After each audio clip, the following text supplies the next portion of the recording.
Ne vous fiez pas au calme apparent de la mer de Chine. Elle est en fait très agitée. Lee Hon, ce pêcheur vietnamien, en sait quelque chose. Il la sillonne depuis 30 ans. Il y a 10 ans, quand on partait à la pêche aux îles Paracel, c'était facile pour nous. Mais depuis 5 ans, quand on part en mer, on y va à la peur au ventre. La peur au ventre, c'est en fait la peur des Chinois, qui repoussent les bateaux battant pavillon vietnamien au large des îles Paracel. Moi, je suis très en colère parce que les îles Paracel, elles appartiennent au Vietnam. Les Chinois veulent les occuper et nous empêcher de pêcher là-bas.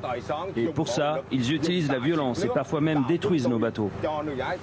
Tous les pêcheurs de l'île de Lee ont eu maille à partir avec les Chinois.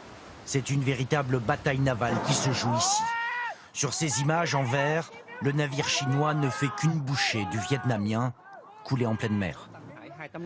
Il y a aussi ce remorqueur parti à pleine vitesse à l'assaut des pêcheurs vietnamiens, sans sommation. Même les gardes-côtes chinois partent à l'abordage contre leurs homologues vietnamiens.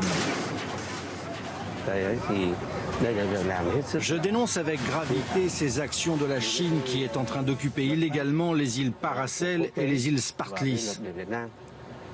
Ils sont en train de violer le droit maritime et le droit international, ce que nous, Vietnamiens, ne pouvons admettre. Côté chinois, l'ambition d'étendre sa souveraineté sur 90% de la mer de Chine est aujourd'hui clairement affirmée. Les archipels Paracel et plus au sud les Spratly sont au centre des tensions. La région regorge de poissons, d'hydrocarbures, c'est aussi une région clé pour le commerce international. Pékin montre les muscles, occupe militairement le terrain et bétonne, bâtissant des îles artificielles sur une demi-douzaine de sites. Comme sur ce récif corallien. En août 2014, il n'y a rien. À force de remblaiements et de travaux, en septembre 2015, voici la piste d'atterrissage capable d'accueillir un Boeing 737.